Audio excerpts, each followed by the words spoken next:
Years ago, I interviewed Houston Smith, a world-renowned scholar of religious studies.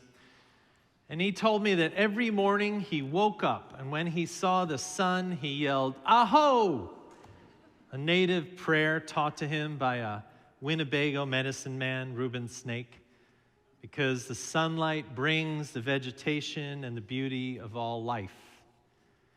And then he said the next thing he does is he prays the Islamic prayer of the morning. And then he says he does a half an hour of yoga, followed by a reading of a chapter in the Bible. He said to open himself to such insights that might enter. Asked, "Why do you do these practices?" And he replied, "Rabbis say that the first word you should think of when you wake up in the morning is the word God. Not even thank you should precede it." When I heard all this, I surveyed my waking rituals. I wake up and I stumble around to find my glasses, and I yell, "Damn," when I drop my phone while I'm looking at the weather. I brush my teeth. I did grow up in a house with a dentist. I wander in the dark to the kitchen. I make a cup of tea. I do the Wordle. And then I either get on a bicycle and ride, or I go to the gym, and then I make my way to the office and do my emails, and the days go by, as the talking head said. Now I'm thinking that you're thinking, either this isn't the holy man I hope to listen to this morning, or you're thinking, this is exactly the kind of holy man I want to listen to this morning. Either way, I want to tell you that I remind you that I am not holier than thou, and I cautioned you before that holier than thou people are hell to live with. But in reviewing the contrast of my life with Houston Smith, I realized that I do have rituals that ground me. Sunday mornings start very early. I am usually here by 7:15. In my office, I light incense from a Buddhist monastery I spent time at in Nepal. I pray Dietrich Bonhoeffer's morning prayer that goes, "O God, early in the morning I cry to you. Help me to pray and gather my thoughts to you. I cannot do it alone." And today, I pray for my family and with my friends, and today, especially this week, I pray for the people I lived with on the kibbutz, on the border of the Gaza Strip, who are hiding their children from terrorists. And I prayed for the Palestinians who came and crossed the fence at Gaza to work with us in the orchards in that same kibbutz. And then I read from Howard Thurman. His writings are like a minister to me. Every minister needs a minister, and even though he died in 1981, his writings speak to me, and through them I listen. And then I do a short meditation, and then I read a psalm. And then I read a whimsical poem by Billy Collins or a serious poem by May Sarton. And then, and only then, do I start to prepare for you, writing prayers for worship, sermon editing, last-minute touches on Sunday worship. I do all those things Sunday to open myself to such insights that might enter. And then on Monday, our staff meeting starts with the lighting of a chalice, and then the whole staff breathes together for a moment of pause. And then on Wednesday, I spend time quietly writing, listening for inspiration. And then on Friday, it's the Sabbath for me. No work, no email, no answering messages if I can get away with it. Now, I'm not orthodox, but I try to have a day of restoration and pause. And then Saturday is for exercise with friends and time with family, and then closing up shop in the evening in preparation for Sunday. I have lived this version of this pattern for almost 25 years. It is the predictable rhythm of the week that sustains my ability to be your minister, to plan and to participate in work that happens beyond these walls, and to be a parent and to be a spouse. And of course, there are interruptions, some difficult and some joyful. There are deaths and there are hospital visits and there are weddings and there are surprises of joy. But on the whole, what I would call life rituals happen in this predictable manner. And for me, they are constant reminders that life is both mundane and sacred. These rituals establish in my life kinds of reminders that we all have lots of things to do to get through the week, but we also have cravings for deeper things in the world. Cravings for direction for our spiritual lives, for orientation that points us beyond the mundane to gratitude for the preciousness of this fleeting and fragile life I live.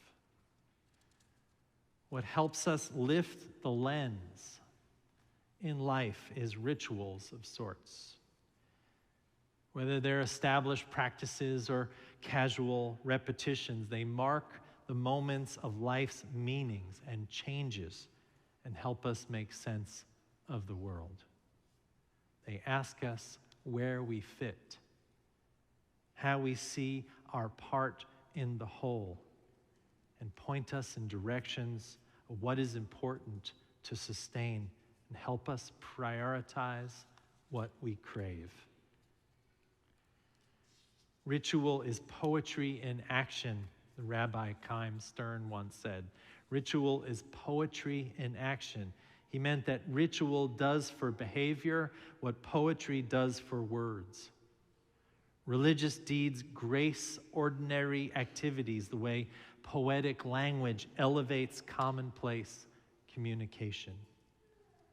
For instance, when a wedding ceremony provides a spiritual context for looking back on years of day in and day out parenting, carpools, after-school activities, patience, and love, ritual causes us to take pause to reflect on the labors and wonders of providing for and witnessing an emerging adult.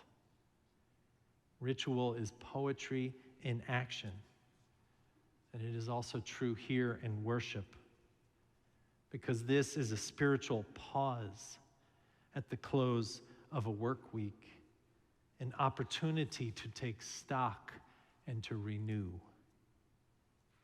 What we do here on Sunday gives us time to consider the rote behaviors of work and life. What we do here points to the sacred in the mundane. What we do here should help you render the monotonous into a spiritual context, help you recognize the contribution you make to the larger overarching goal of family or community or yourself. That's what a religious community such as ours does, worships, and it celebrates to help us to restructure the ordinary as sacred. And they tell us something about who we are and what we care about. Every Sunday, the whole experience here is a ritual. We light a chalice, a symbol of hope for liberty for all and the light of life that shines in us. We say an affirmation that is our promise to uphold each other. We sing a blessing. We practice hospitality when we greet one another. We practice generosity when we pass the plate around and half of you ignore it. We reflect on words of poems and stories and listen to preachers ramble on because somehow in our lives we need this. We need to prioritize an hour of reflection, of being filled up for the week, of being reminded of what matters. And it's rituals that ground us in our commitments and remind us who we are. And powerful are rituals that we do here. even led by people who stumble around in the morning in the dark just looking for a cup of tea, because they are done by a group of people who aren't holier than thou and do or don't believe any God is receiving them, because we know, like our ancestors did, that coming together, that singing doxologies and saying affirmations and reflecting on poems is a source that will help us act together to meet and overcome the crisis and the danger when it comes. It strengthens us for the days ahead. Our rituals, whether the ones in our homes or here in the church, should help us also see the holy in others. Should help us to practice giving ourselves away to one another when we are called on to give life to those who need it. And one ritual that we do here in church that nails all these things is when we bow our heads and pray. We ground ourselves when we pray in the needs of others. And prayer helps us, not because we believe that God is up there taking notes on our prayers. We pray to tune the heart, to center others' lives in our own, not to make requests for miracles in the world.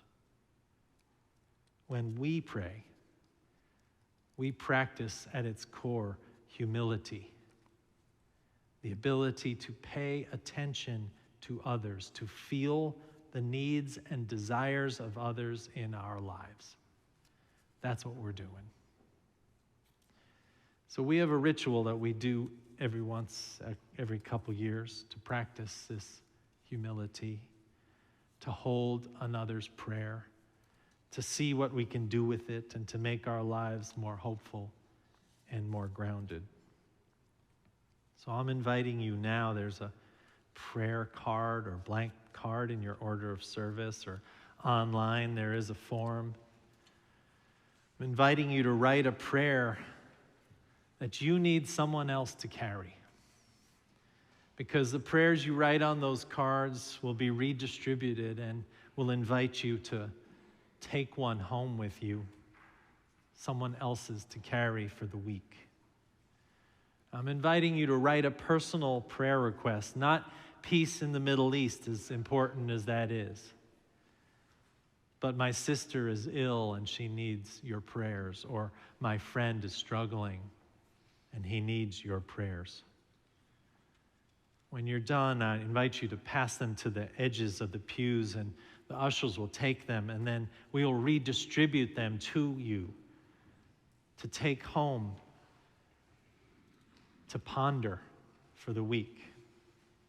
So I invite you to stop and pause and find a prayer that you need someone to carry for you this week. Write it down and pass it to the end of the pew. For those of you online, if you put your email in the form, we will email you an anonymous prayer to carry for the week.